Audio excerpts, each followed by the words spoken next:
Assalamualaikum warahmatullahi wabarakatuh. Perkenalkan, saya Reza Arif Pangestu dari PBBB tingkat 4 semester 7.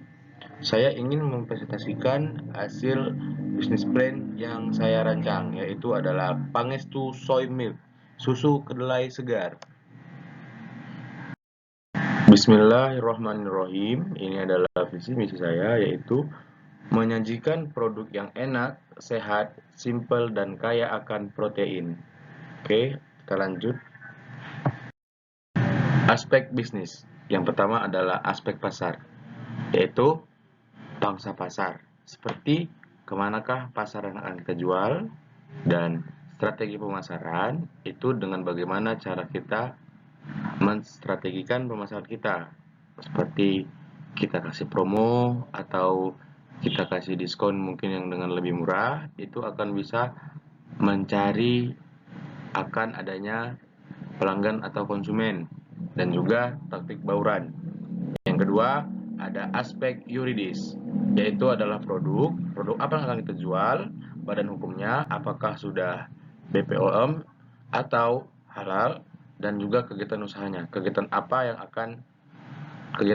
usaha apa yang akan kita jual. Tiga, ada aspek teknis, keadaan lokasi usaha, bagaimana keadaan yang ada di tempat kita berusaha, dan juga proses produksinya. Proses produksi itu bisa terbilang dengan higienis atau tidak dengan higienis. Yang keempat, ada aspek sosial, lingkungan, dampak terhadap masyarakat dan lingkungannya. Untuk pengelolaan perusahaan Pangestu Soy Milk, yaitu ada Reza sebagai General Manager, ada Aji sebagai Manajer Pemasaran, ada Andriani sebagai Manajer Keuangan, dan juga ada Arianto sebagai Manajer Produksi. Analisis SWOT, strength, kekuatan, kualitas rasa, dan tekstur produk yang khas atau berbeda dengan yang lain. Seperti kita lihat yang lain, banyak susu kedelai yang sangat encer dan juga tidak ada rasanya. Jadi kita usaha susu kedelai dengan yang lebih kental, juga kita menyajikan berbagai varian rasa. Terus yang weakness atau kelemahan dari susu kedelai itu adalah jika tidak tepat prosesnya, terdapat tahu di lapisan atas susu. Lanjut, opportunis atau peluang. Peluang pasar untuk mendapatkan konsumen yang menjanjikan, karena dibutuhkannya protein di masa pandemi COVID-19 ini. Threat, ancaman. Susu kedelai tidak bisa disimpan lama dan akan merugikan jika tidak laku dalam sehari. Makanya kita selalu mengadakan seperti kita promosikan dan juga kita kasih diskon. Analisis finansial Pangestu Soy Milk. Oke, mari kita lanjut. Biaya tetap, seperti yang kita lihat di sini, adalah berbagai perinciannya seperti rumah produksi, diesel giling, kain 1 meter, gunting, bak, keranjang, kompor, panci. Ini adalah bahan atau peralatan yang akan digunakan untuk perusahaan yang memproduksi susu kedelai segar. Dan kita lihat jumlah dari keseluruhannya itu adalah 13.887.000, dan juga ada penyusutannya per bulan yaitu sebesar Rp128.625. Kita lanjut ke biaya variabel, yaitu biaya bahan baku seperti kedelai, gula pasir, vanili, coklat, dan juga ada bahan pendukung seperti gas LPG, plastik ukuran setengah kilo, solar, sablon label plastik, tenaga kerjanya, pencuci kedelai, perebus, penyaring, pengemas, penggiling, pengantar untuk dipasarkan, administrasi keuangan, dan juga pengadaan bahan, yang jika kita jumlahkan keseluruhannya yaitu mencapai 489.000. Dan selanjutnya ada juga biaya lain-lain seperti transportasi yang digunakan untuk menjemput bahan produksi yang ada di Pangestu Soy Milk, juga promosi, juga listrik. Listrik digunakan untuk di mana tempat perusahaan Pangestu Soy Milk diproduksikan. Sumber modal. Sumber modal itu adalah sumber modal sendiri, yaitu sebesar 15 juta. Koreksi penerimaan atau refund dan biaya kos. Penerimaan, hasil penjualan dikali harga.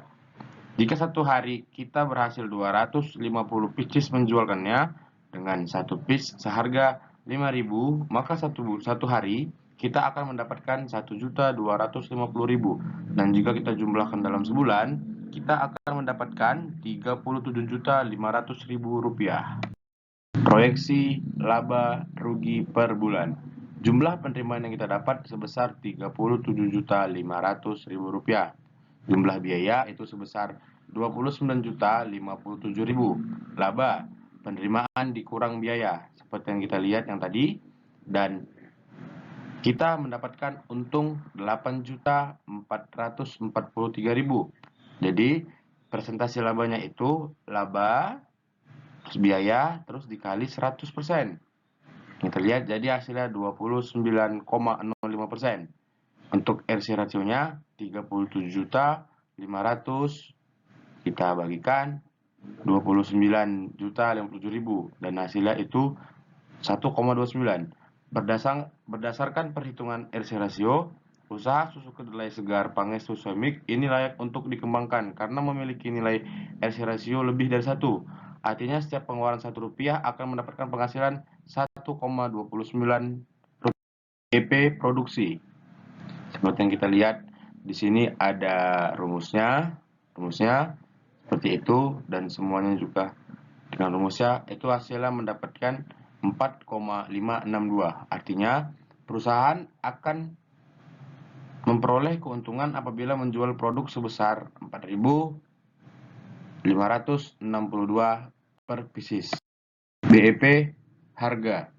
Seperti yang kita lihat ada di situ rumus dan semua jumlahnya dan dikalkulasikan itu dengan menggunakan rumus yang ada di layar tersebut akan mendapatkan 23.145.000.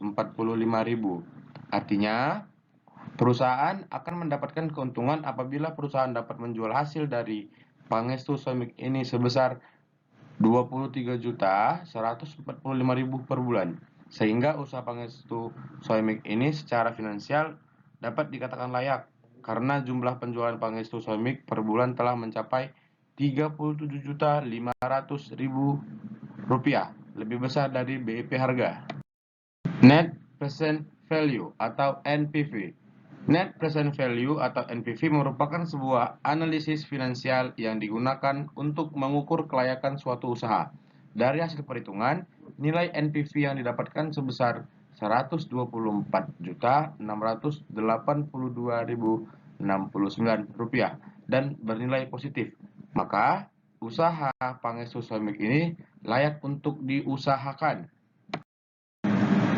Internal Rate Return atau IRR. Dari perhitungan di atas, nilai IRR yang didapatkan sebesar 49,97, lebih besar dari bunga bank sebesar 7%. Maka, dari perhitungan investasi perusahaan dapat diterima. Kita lanjut ke Net BC. Net BC adalah perbandingan antara jumlah PF Net Benefit positif dengan PF Net Benefit yang negatif. Hasil perhitungan Net BC didapatkan 9,97. Dengan demikian, proyek atau gagasan usaha dapat dilaksanakan karena net BC-nya lebih dari 1. Oke, sekian dari presentasi bisnis plan Pangestu Soymik saya. Apabila ada kesalahan, mohon dimaafkan. Wabillahi taufik walhidayah. Assalamualaikum warahmatullahi wabarakatuh. Terima kasih semuanya. Happy enjoy.